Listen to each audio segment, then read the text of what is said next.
What's going on, everyone? Jake here from Switch Force with Gabe, looking at Starlink Battle for Atlas, a brand new game from Ubisoft Studios coming to the Switch, Xbox, and PlayStation.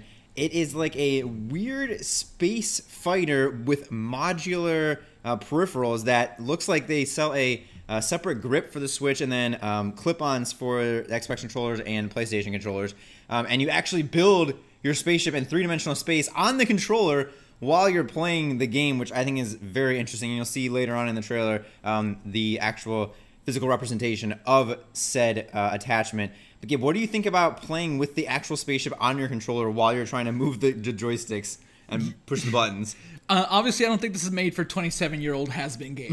I think this is made for has-been Gabe of the past. You know, maybe 15. I don't know, maybe younger. But it's a cool concept. Toy to Life has been its own little genre for a little while. We have Skylanders and all the Lego Dimensions stuff as well. Yeah. Now Ubisoft is dipping its toes here with this like space combat. Like honestly, the gameplay kind of looks cool. Yeah, it's got an interesting graphical style. It doesn't look bad at all, and they show that you can mod your spaceship while you're playing. So towards the end of the trailer, they show you fighting like ice enemies, and it's saying like, oh, the ice cannons aren't working, so then you switch to like these fire blasters. So it's kind of cool that you can have like your cannons right next to you while you're playing and like switch them in and out. I don't know how much that adds to the gameplay, or if you could just do that from like a menu screen, if that would be better, but it's definitely an interesting concept, and it's good to see that there is more third-party support coming from Ubisoft to the Switch, and they even show the Switch controller first out of all three, which I thought was surprising. Yeah, Rabbids plus Kingdom, Mario plus Rabbids Kingdom Battle was announced. Ubisoft does have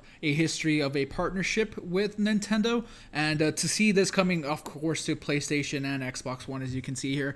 But yeah, the Switch controller is the first thing we saw. I thought it was going to be an exclusive. That isn't the case at all, but I think it's a cool little experiment. Hopefully it does well. There was definitely some No Man's Sky vibes for a little bit in there.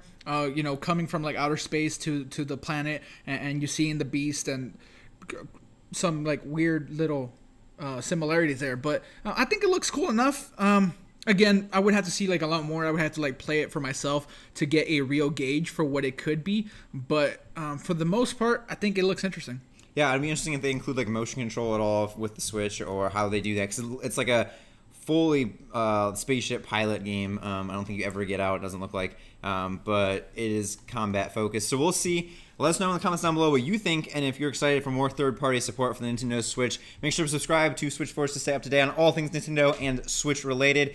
Make sure you hit the notification bell to get notified whenever we post about E3 stuff happening all throughout the week. Thanks again for watching. Until next time, Switch Force out.